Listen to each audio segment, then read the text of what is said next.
मेरा नाम मांगवी था। मेरी माँ का देहांत जब 5 साल की थी और भाई 3 साल का था तभी हो गया था। मेरे ताई के बच्चे नहीं थे, इसलिए उन्होंने हमें पाल पोस कर बड़ा किया।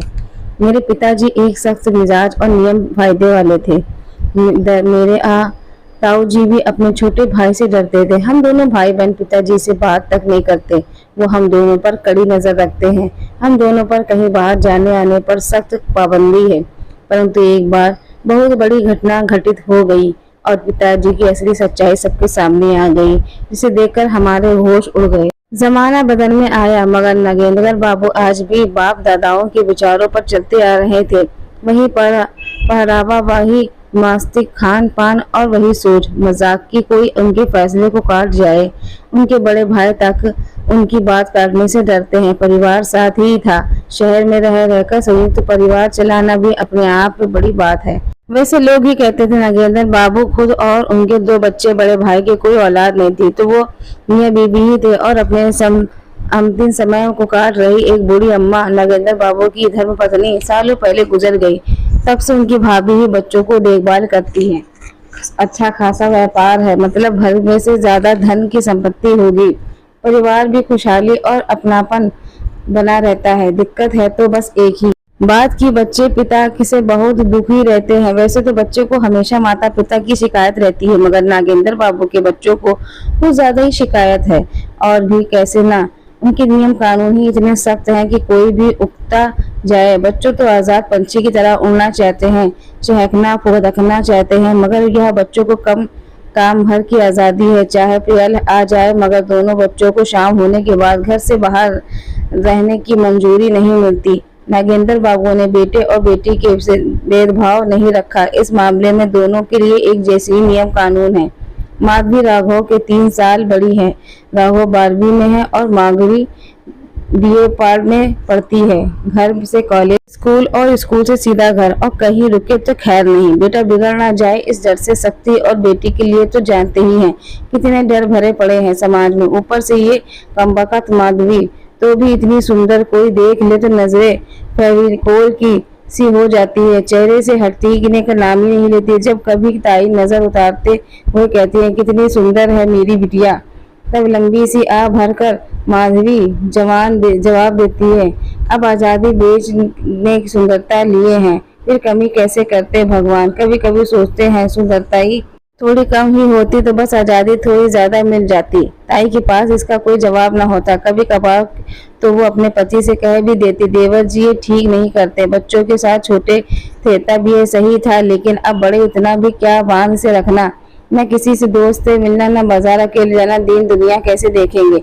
पति देव के पास एक ही जवाब होता है हर बार, हाँ सही तो नहीं है, लेकिन नागेंद्र जी करता है तो सोच समझ के ही करता है। इस जवाब पर ताई पहले कुछ देर तक उन्हें गुस्से में घूर कर देखती हैं और फिर भनभनाती हुई चल देती हैं वहां से। इतना तो कभी बाप से नहीं डरते हैं जितना छोटे भाई से डरते हैं। और हकीकत यह है कि राघव को अभी इतनी दिक्कत नहीं थी। वह हमेशा से एकांत पसंद था, जितना मिल जाए उतने में खुश। वैसे भी उसे तो बाहर ही पढ़ने जाना था, और बाहर कौन सा पिताजी साथ साथ जाएंगे।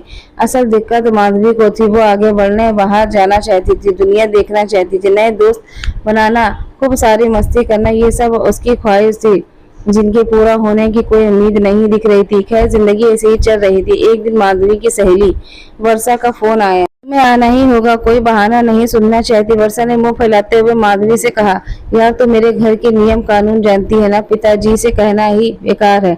माधवी ने उसे मनाते हुए कहा, ऐसा भी क्या नियम कानून यार, तेरी बेस्ट फ्रेंड का बर्थडे है और तू नहीं आएगी। अच्छा मैं अगर पापा को भेज दूं तो वो ले आएंगे और छोड़ भी आएंगे, तेरे पिताजी से बात भी कर लेंगे। वो ऐसा जुल्म मत करना बहन, वरना वो तो मेरे पापा को भी समझाएंगे, कल से तेरा बाहर निकलना भी मुश्किल हो जाएगा। अच्छा फिर रहने दे, मेरे को मेरी आज़ादी प्यारी है, लेकिन मुझे आना ही होगा चाहे जो हो जाए। वर्षा माधवी की इकलौती दोस्त थी, उसके हर सुख दुख की साथी वही थी। एक बार उसके पापा उसके जन्मदिन पर अच्छी खासी पार्टी कर रहे थे और उसकी जिद पकड़ ली कि माधवी भी आएगी। अब ये कैसे मुमकिन हो पाए, भला खैर देखते हैं आगे क्या होगा। माधवी घर पहुंची तो पिताजी घर पर ही थे, हिसाब किताब में उलझे हुए थे। माधवी वैसे बहुत निडर थी, लेकिन पिताजी के सामने उसकी जुबान तुतलाने लगती थी, लेकिन आज उसने बोलने का फैसला कर लिया था। पिताजी, उसने डरते हुए कहा, वर्षा के यहाँ जाना है। पिताजी ने लैपटॉप पर नजर गड़ाए हुए ही पूछा और इधर माधवी चौंक गई। वो कुछ बोली उससे पहले पिताजी बोले, उसके पापा मिले थे, उन्होंने ही कहा कि भेज दीजिएगा, राघव के साथ लेकर जाना और 9 बजे से पहले लौट आना। 9 बजे तक कौन सी पार्टी से लौटना है, इससे अच्छा तो हो जाए ना ऐसा। और उस बच्चे सोचे, मगर माधवी के लिए पिताजी से मंजूरी मिलना ही बड़ी बात थी। उसने मान लिया। शाम को राघव के साथ माधवी वर्षा के यहाँ पहुंची। दोस्त से लेकर शहर के अन्य बड़े लोग भी आए थे। पार्टी के काफी अच्छा खर्चा किया था। वर्षा के पापा ने एक अच्छे शहर के में होने के बावजूद माधवी पहली बार अकेले किसी पार्टी में आई थी। पिताजी के साथ वह कहीं जाना नहीं चाहती थी, क्योंकि जितना वक्त वह पार्टी में रहती, पिताजी दोनों बच्चों पर नजर बनाए रहते। आज की पार्टी में उसने खूब एंजॉय किया। इधर राघव को भी कोई खास फर्क नहीं पड़ रहा था। वो यहाँ भी एक कोने में बैठा अपने मोबाइल की व्यस्त था। 9 बजे ही उसने 1-2 बार माधवी को टोका तो सही, मगर उसने बिल्कुल ध्यान नहीं दिया। राघव हार कर फिर अपनी जगह आ गया। माधवी को होश तब आई जब राघव ने बताया कि पिताजी 4 बार फोन कर चुके हैं, 11 बजने वाले हैं। हालांकि पार्टी का रंग तो अभी भी जमना शुरू ही हुआ था, लेकिन पार्टी और माधवी के बीच पिताजी आ चुके थे, इसलिए उसे न चाहते हुए भी जाना पड़ा। नागेंद्र बाबूजी कभी अपने बच्चों को डांटते नहीं थे। उनकी तीखी नजर ही बहुत थी। वे ऐसे शांत हो जाते जैसे बड़े तूफान से पहले प्रकृति शांत हो जाती। आज भी ऐसा ही हुआ। वो बच्चों के आने से पहले ही भैया भाभी के सामने बोल चुके थे और अब भाभी माधवी आज तक उनकी बात पहुंचाने वाली थी। माधवी उसके लिए पहले ही तैयार थी, हमेशा की तरह। बड़ी वही बातें कि माहौल बहुत खराब था। जितनी आजादी तो उतना फायदा उठाते हैं, ये कोई टाइम है घर से बाहर रहने का। माधवी हमेशा की तरह सारी बातें सुनती रही, लेकिन उसे कुछ फर्क नहीं पड़ा। आज वो अपनी अलग ही दुनिया में थी। उसने आज आजादी का नशा चख लिया था। उस दिन के बाद माधवी बिना डरे पिताजी से बाहर जाने के बारे में पूछने लगी। कई बार वो मना कर देते तो कई बार ताई जी से सिफारिश डलवा कर बाहर जाने की अनुमति मिल जाती है। नागेंद्र बाबू भी अब आज ज्यादा टोकना सही नहीं समझते थे। हाँ, उनकी चिंता जरूर बढ़ गई थी। समस्या ऐसे ही बीतता और बदलता रहा। एक शाम, ताई जी प्लीज आज बस पिताजी से परमिशन दिलवा दो। सारे दोस्त ने पार्टी रखी, मैं आज जल्दी से आ जाऊंगी। आज के बाद फिर नहीं कहूंगी। मैं रोज नहीं झेल सकती उनका गुस्सा। तू तो चली जाती है मस्ती करने और इधर मुझे सुनना पड़ता है। सब्जी की कचड़ी चलाते हुए ताई जी ने साफ कर दिया था। बस ना, आखिरी बार ताई जी प्लीज। माधवी का काफी देर तक उन्हें मनाती रही, तब जाकर मानी। काफी जोर लगाने के बाद पिताजी ने कभी हाँ कह दिया। जो मन है सो करो। माधवी के लिए इतना ही बहुत था। उसे तो किसी तरह से कुछ देर के लिए अपने मन से खुलकर जीना था। पहले वो पार्टियों में दूर भागती थी, लेकिन अब वही सब दोस्तों को उकसाया करती है पार्टी के लिए। आज की पार्टी कुछ अलग थी। आज कुछ ऐसे बाहर के लड़के भी आ रहे थे। प्रवीण की बर्थडे पार्टी थी। उसे ने अपने बाहर के दोस्तों को बुलाया था। कुछ महीने से प्रवीण और माधवी की अच्छी पड़ रही थी। इन नाते उसने माधवी को पार्टी में आने पर जोर दिया था। वर्षा भी जाने वाली थी, इसलिए माधवी तैयार हो गई। बहुत अच्छा रेस्टोरेंट था यार, माधवी ने वहां पहुंच कहा। हाँ यार सुपर, ये देखो यहाँ तो ड्रिंक्स भी है। हाँ तो पार्टी में ड्रिंक्स नहीं होगी क्या? पागल, शराब? क्या शराब? प्रवीण की मम्मी पापा कुछ नहीं कहेंगे क्या? अब मैं ना उनकी मम्मी हूँ ना पापा, मुझे कैसे पता वो कुछ कहेंगे या नहीं। वैसे बड़े लोग दिख ही कहाँ रहे हैं, बड़े लोग को बुलाया ही नहीं तो दिखने कैसे? ये प्रवीण की आवाज से, डीजे की आवाज से उसने अपनी आवाज को छोड़ा, ऊंचा करते हुए कहा, हैप्पी बर्थडे प्रवीण। माधवी ने पहले ही प्रवीण को विश किया, फिर वर्षा ने थैंक यू। आज से एंजॉय करो, खुल के एंजॉय करो, कोई रोक टोक नहीं है। प्रवीण ने ड्रिंक की तरफ इशारा करते हुए कहा, हाँ हम लोग कर रहे हैं एंजॉय। अरे ऐसे थोड़ा ना होता है एंजॉय, इधर एक शॉट लगाओ फिर होगा एंजॉय। फिर इस तरह से प्रवीण ने उसका हाथ पकड़ा। उसे वो समझ गई कि प्रवीण ने ड्रिंक की है और वो होश में नहीं है। मैं ड्रिंक नहीं करती प्रवीण, उसके बिना भी हम एंजॉय कर सकते हैं। ओह मैं तो भूल गया था, तुम तो संस्कारी लड़की हो ना, तुम्हें क्या पता कि ये सब मौज मस्ती कैसे होती है, हमेशा कैद रहती हो। तुम्हारे लिए तो ये सब गलत होगा। न पापा की परी जो हो उस नई उम्र का। कुछ बहुत बुरा होता है, अच्छा हो या बुरा भी होता है, सामान्य ही होता है। माधवी ने तैश की आ गई, बिना कुछ सोचे समझे वहां वही बेहस्ती का पैर एक सांस में ही खींच गई। वर्षा उसे रोकती रही मगर वो नहीं मानी। प्रवीण हंसता हुआ वहां से चला गया। इधर माधवी एक के बाद एक 4-5 ही खींच गई। उसे लग रहा था जैसे वो हवा में उड़ रही है। वर्षा ये सब देख कर एकदम डर गई थी। उसे सबसे ज्यादा इस बात का डर था कि ये सब गलत हालत घर में पहुंचेगी तो क्या होगा। 11 बज चुके थे। पार्टी में 2-4 को छोड़कर लगभग हर कोई सुन्न था। माधवी के फोन पर अनगिनत मिस्ड कॉल चढ़ चुकी थी मगर उसे कोई होश नहीं था। अब तो वर्षा के फोन पर भी माधवी के घर से फोन आने लगे थे। वर्षा डर के मारे कॉल नहीं उठा रही थी। माधवी बेहोश बेसुध तो नहीं थी मगर उसे अच्छे से चढ़ जरूर गई थी। उठ, अब घर चलना है। माधवी थोड़ी देर रुकना, कितना अच्छा लग रहा है। नहीं पागल, तेरे घर से कितने फोन आ रहे हैं, बस ना थोड़ी देर, मैं थोड़ा डांस कर लूँ ना। वर्षा उसे समझाई रही थी कि तब तक उसके घर से फोन आ गया था। यहाँ डीजे की आवाज बहुत तेज थी इसलिए वो बाहर की तरफ निकल गई। फोन काटने के बाद वो वॉशरूम खोजने लगी। ये सब में उसे 15 से 20 मिनट लग गए। वो लौटी तो देखा कि माधवी कहाँ है ही नहीं। उसे उधर उधर खोजा मगर माधवी का कोई अता पता नहीं था। डांस फ्लोर पर भी वो नहीं थी। वर्षा हैरान परेशान उसे खोजने लगी। उसने सबसे पूछा मगर किसी को कोई नहीं मालूम था कि माधवी कहाँ है। वर्षा ने परवीर से माधवी के बारे में बताया तो वो उसे ढूंढने लगा।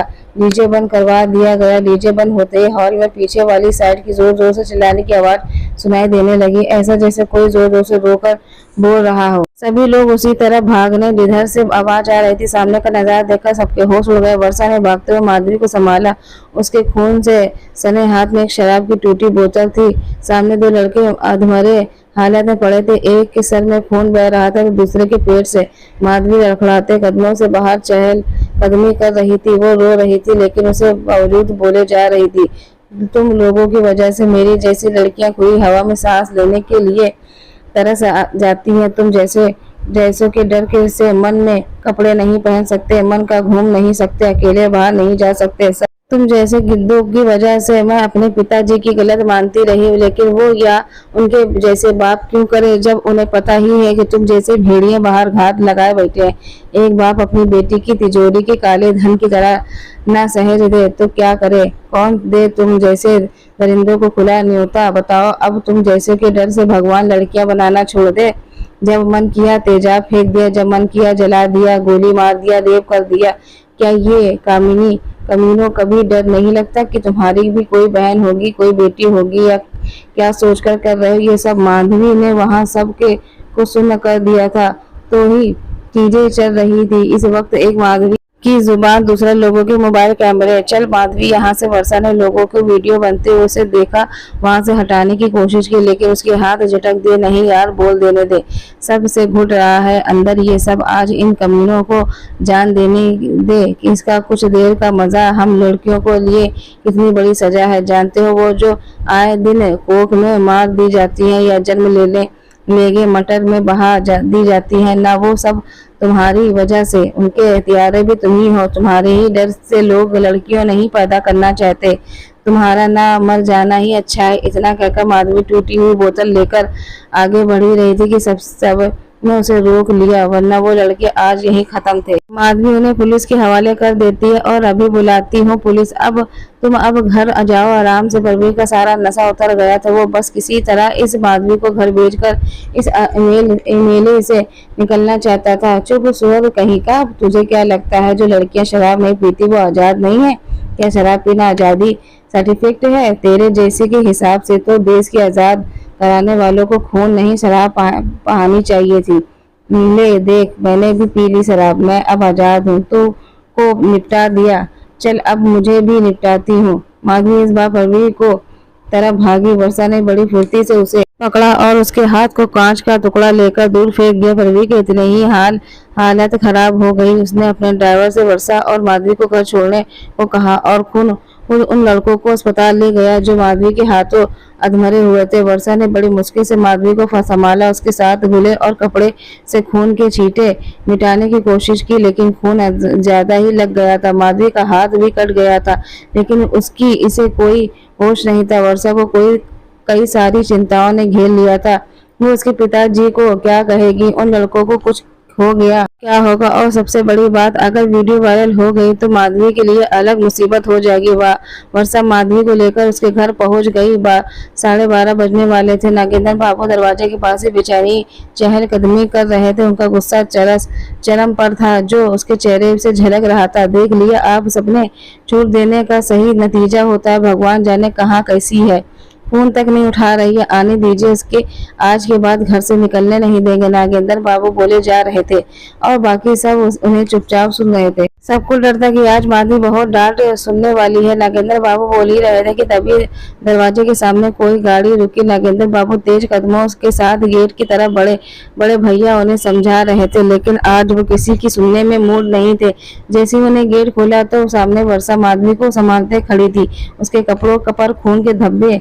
नागेंद्र बाबू का गुस्सा हवा हो गया। अब तरह से उसे चिंता ने घेर लिया। उन्हें समझ नहीं आ रहा था कि खुद को संभाले या बेटी को। माधवी को जल्दी से अंदर ले जाया गया। किसी अनहोनी की आशंका के नागेंद्र बाबू जमीन पर ही सिर पकड़कर बैठ गए।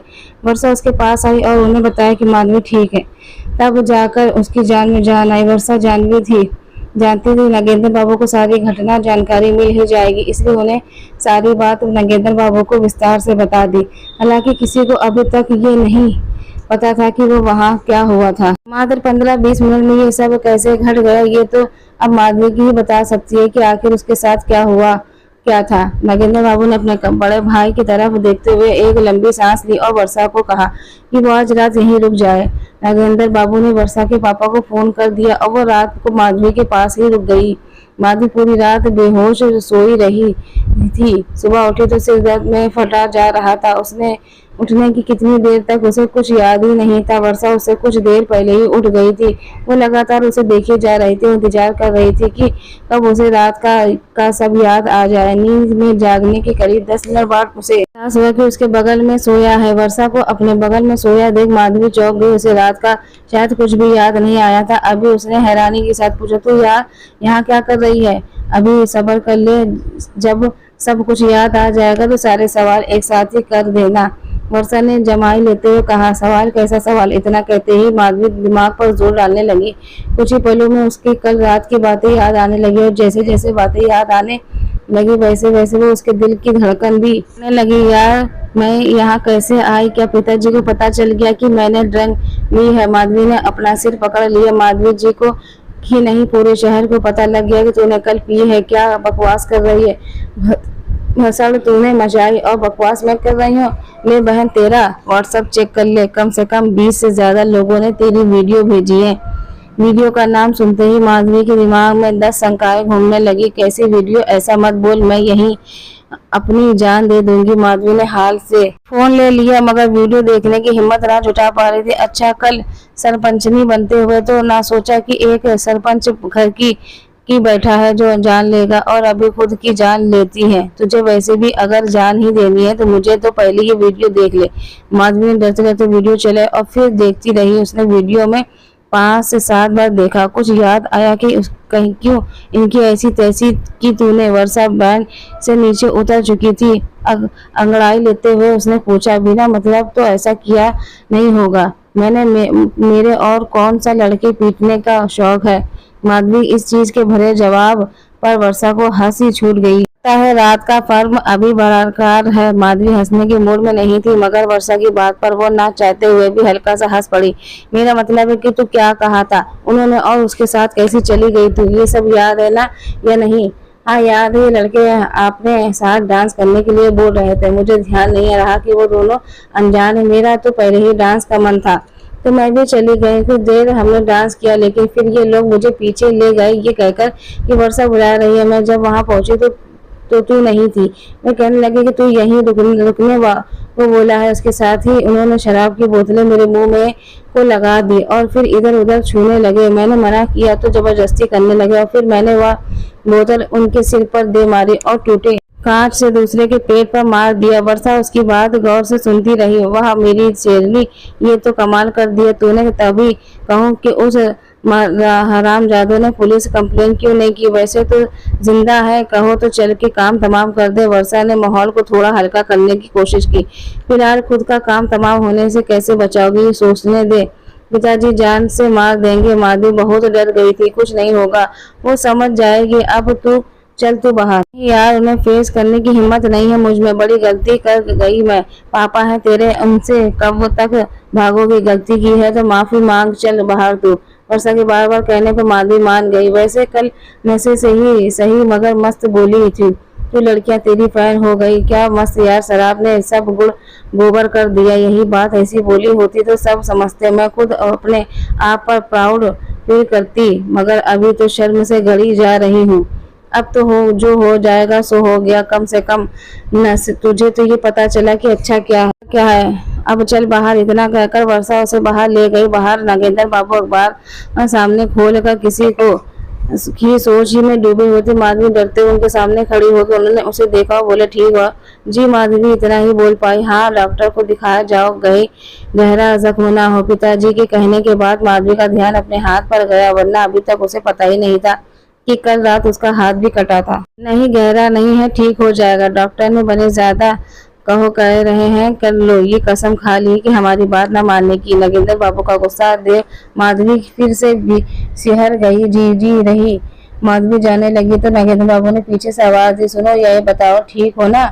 इतना कहते हुए उसकी आंखें नमी और चेहरा भय से भर गया। जी पिताजी एकदम ठीक है। माधवी डॉक्टर के पास चली गई। जख्म सच में गहरा था।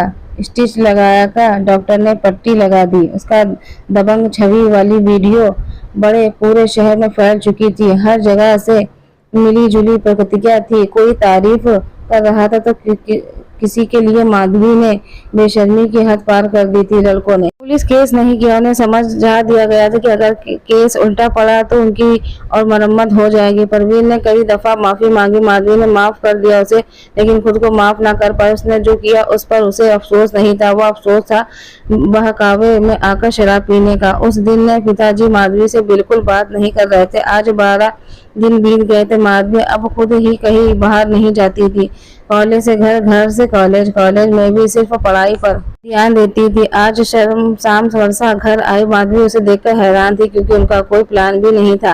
वर्षा तैयार होकर आई थी। उसने आते ही माधवी से कहा, चल तैयार हो जा। क्यों बाहर चलना है? कुछ सामान भी लेने हैं। मार्केट से थोड़ा घूम भी लिया जाएगा। बहन मत पिया कर, दिमाग सुन्न हो जाता है। माधवी ने बिना उसकी बात पर ध्यान देते हुए कहा, क्या नया पिया करो, भाग और क्या? तभी तो उतनी बहकी बहकी बातें कर रही है। जानती है ना क्या बवाल मचा है घर में? पिताजी मार डालेंगे अगर अब कहीं बाहर जाने का बोली तो। उस दिन तो बड़ी शेरनी बन रही थी, आज सुस्त हो चुकी सी। चलो वो कुछ नहीं कहेंगे। हाँ तो आना, उनकी बेटी जो तुझे सब बता है, उसने मुझे बोले तक नहीं और तू कहती है कुछ नहीं कहेंगे। अरे तू बहन, तू चलना, मैं उससे बात कर लूंगी। वो बोले जाओ मगर जल्दी आ जाना, हम लोग 9 बजे से पहले ही लौट आएंगे। तूने उससे कहा कि वो मान गए? यार जरा मेरा बना मत तू। अच्छा तुझे नहीं यकीन तो चल, अगर वो जरा सा गुस्सा लगे तो आज ही बाद कभी मेरे घर नहीं आओगी। अरे तू नहीं आएगी तो मेरा दिल कैसे लगेगा पगली? अच्छा चल मैं चलती हूँ, लेकिन पिताजी गुस्सा हुआ तो आज के बाद कहीं चलने को मत बोलना। पक्का। उसके बाद माधवी तैयार हुई और वर्षा के साथ कमरे से निकली। सामने नागेंद्र बाबू पेचकस लिए मिक्सर की मिस्त्रीगिरी में पड़े थे। माधवी के पैर आगे नहीं बढ़ रहे थे। वो पिताजी के सामने ही कुछ देख खड़ी रही। नागेंद्र बाबू ने 1 मिनट का समय लिया माधवी पर नजर डालने में। जा रही हो बाहर जी? ये रख लो, कुछ पसंद आया तो ले लेना। इतना कहते हुए नागेंद्र बाबू ने कुछ रुपए माधवी की ओर बढ़ा दिए। माधवी देखकर हैरान हो गई। नहीं पिताजी, इसकी जरूरत नहीं है मेरे पास। माधवी ने मना किया। तो कोई कच्ची बूढ़े हो कि गिरा दोगी? नहीं, खर्च हो गए तो लौटा देना। नागेंद्र बाबू ने आखिरकार पैसे थमा ही दिया माधवी को। माधवी को आज से पहले इतना आश्चर्य तब हुआ था जब पिताजी अचानक से एक दिन पूरे परिवार को फिल्म दिखाने ले गए थे। और सुनो, जाती हुई माधवी के कदम एक बार फिर रुक गए। जल्दी लौट आना। माधवी ने मुस्कुराकर हाँ सिर में हिला दी। ये शायद यकीन करना मुश्किल हो, लेकिन अपनी 21 साल की उम्र में माधवी ऐसे पहली बार अपनी किसी सहेली के साथ घूमने निकली थी। ये उसके लिए नया अनुभव है। पहले मन की दुनिया, दुकान पर रुकना, चीजों का भाव जानना, घूरने, नजरों को अनदेखा कर वर्षा के साथ खुलकर हंसना, ये सब नया था उसके लिए। वो पिछले दिनों की सारी बातें भूल गए। एक दौरान उन्हें प्रवीण की मिला। प्रवीण ने आज फिर से माफी मांगी माधवी से। माधवी ने माफ भी कर दिया। तीनों ने फिर एक साथ कुछ खाया पिया और फिर प्रवीण चला गया। पूरी मस्ती करने के बाद माधवी 8:30 बजे तक अपने घर पहुंच गई थी। थैंक यू मैं सो मच जान, आज तूने कितना बड़ा एहसान किया है मुझे, पर ये बात नहीं कह सकती। पहली बार इतना मजा आया है। माधवी ने घर में घुसते हुई गेट पर वर्षा को गले लगाकर कहा। वर्षा इसकी इस हरकत पर मुस्कुराई और उसने इस बात ही कहा, पिताजी को थैंक यू बोल जाकर। उन्होंने ही मुझे फोन करके बुलाया और कहा कि मुझे कहीं बाहर ले जाऊं। ऐसी बात सुनने के बाद माधवी की हैरानी का कोई ठिकाना न रहा। पिछले कई बार महीनों में वो लगातार पिताजी की बातों को खिलाया गई। अभी हाल में ही उसने इतना बुरा काम किया, शराब तक पीकर खुद पर लापरवाही के उसके साथ अनहोनी होते होते बची। इतना कुछ होने के बाद भला पिताजी ने क्यों वर्षा को उसे बाहर घुमाने के लिए कहा। माधवी वहीं खड़ी लगातार ये बातें सोच रही थी। क्या हुआ, यही खड़ी रहोगी क्या? अंदर चल। वर्षा की आवाज सुनकर वो होश में आई। अंदर पहुंचे तो सब लोग बाहर बरामदे में ही बैठे थे। घुमाई कैसा लगा? ताई जी ने पूछा। मजा आया ताई जी। माधवी कुछ बोल ही नहीं पा रही थी। वर्षा ने ही जवाब दिया। नागेंद्र बाबू शांत बैठे थे। एकदम माधवी धीरे से उनके पास आ गई और उनके पैरों में बैठकर उनकी गोद में से रखकर सुबकने लगी। अरे क्या हुआ, ये रोने क्यों लगी? सब में हैरान हो गए। पिताजी आप बहुत अच्छे हैं, बस मैं ही कभी आपको समझ नहीं पाई। आपको बहुत शर्मिंदा किया मैंने। नागेंद्र बाबू को खुद भावुक थे। ऐसा नजारा पहले कभी देखने को नहीं मिला था इस घर में। ना पिता ने बच्चों को खुलकर कभी प्यार किए, ना बच्चे ही पिता को कभी खुलकर प्यार कर पाए। आज ये एहसास बाप बेटी दोनों के लिए नया था। बेटी मैं अच्छा बनना चाहता है लेकिन कभी बन नहीं पाया। मुझे अपने बच्चों को लेकर हमेशा डर लगता रहा कि कहीं तुम लोग बिगड़ ना जाओ, कहीं तुम्हारे साथ कुछ बुरा ना हो जाए। एक बाप खुद को सारी उम्र बहुत ज्यादा निडर और साहसी दिखाता है अपने बच्चों के सामने, अगर असल में वो हमेशा डरा रहता, खास कर तब तो मैं। और जब कोई बेटी हो हमेशा उसे बुरी नजरों से बचाकर रखना चाहता है। मैंने अभी ऐसा ही किया कि लेकिन ये बात भूलता चला गया कि मैं तुम लोगों के लिए अच्छा करने के नाम पर तुम्हारी आजादी छीन रहा हूँ। उस दिन जो भी हुआ वो तुम्हारी नहीं मेरी गलती है। अगर मैंने तुम्हें पहले दुनिया देखने दी तो दोनों तुम्हें यह सही गलत का पता होता। वर्षा भी उस दिन तुम्हारे साथ थी लेकिन उसने शराब नहीं पी थी क्योंकि उसके पापा ने उसे हमेशा आजाद रखा, उस पर अशुल्क नहीं लगाया क्योंकि इसलिए ये जानती है कि क्या गलत है और क्या सही। मुझे उस दिन समझ आया कि मैंने तुम्हारी दुनिया इतनी समेट दी है कि तुम सही गलत में अंतर ही नहीं जान पाई। नागेंद्र बाबू आज अपने मन की हर बात कह देना चाहते थे। वहाँ हर किसी को आंख रो रही थी। ऐसा नहीं मैं नजारा था तुमसे इसलिए इतने दिन मैं तुमसे बात नहीं की बल्कि मैं शर्मिंदा था। मुझे ये डर सताने लगा कि कहीं तुम खुद को ना घुटती रहे। यही सोचकर मैंने वर्षा से कहा कि तुम्हें बाहर ले जाए। अगर लोग बुरे हैं तो भला उसकी बुराई की सजा हम बेटियों को क्यों दे? बेटियां खुद इतनी सक्षम हो जाए कि बचाव कर सके। उस दिन मुझे गर्व हुआ तुम पर ये देखकर कि तुम अपना बचाव कर सकती हो। अब तुम पर कोई रोक टोक नहीं होगी बेटी। अपनी समझ के हिसाब से जो सही लगे वो करो। यकीन है मुझे कि कभी कुछ ऐसा नहीं करोगे जिससे मैं एक बार फिर खुद को गलत समझने लगूं। माधवी कुछ कहने की हालत में नहीं थी। उसकी आंखों में आंसू बह रहे थे। वो बस पिता के उस स्नेह को महसूस करती रही जो आज से पहले उसके सामने नहीं आया था। क्या मैं भी गिटार सीख सकता हूँ? शाम को कहता है क्लास से 7 से 9 बजे तक। माधवी के लिए बढ़ रहे प्यार में से राघव ने भी अपना हिस्सा लेने की सोची। उसकी बात सुनकर सभी हंस दिए। तुम बस पढ़ाई पर ध्यान दो, अगले साल कॉलेज में जाना है तब सीख लेना। राघव ने मुंह लटका लिया और सब एक बार फिर से हंसने लगे। ये भी इस घर के पहली बार हो रहा है कि एक साथ सभी की हंसी गूंज रही थी। हर माता पिता अपने बच्चों को अंकुश इसलिए नहीं लगाते कि अपने बच्चों पर भरोसा नहीं है, बल्कि इसलिए बच्चों पर अशुभ लगाते हैं कि वो अपने बच्चों को गलत नजरों और गलत लोगों से बचाना चाहते हैं। परंतु यह बातें बच्चों को नहीं आती। वह अपने माता पिता के प्रेम को ही अपना दुश्मन समझने लगते हैं। वक्त आने पर सबको अपने मन की करने की आजादी मिल जाती है। पर्दे के पीछे क्या है ये जानने की अनुशंसा पर सिर्फ पर्दा हटाने तक की होती। माधवी के पिताजी अब माधवी से आगे भी पर्दा हटा दिया था। आस पास के कुछ खुला था क्योंकि उसके लिए ये सब अच्छा था और क्या बुरा वो समझ गई थी। नागेंद्र बाबू अपने बच्चों के साथ इतनी सख्ती से पेश आना अपनी नजर से सही या गलत, उसके नागेंद्र बाबू के बारे में क्या विचार है हमें कमेंट करके जरूर बताइएगा। वीडियो अच्छी लगे तो प्लीज लाइक, सब्सक्राइब और शेयर करिएगा। धन्यवाद।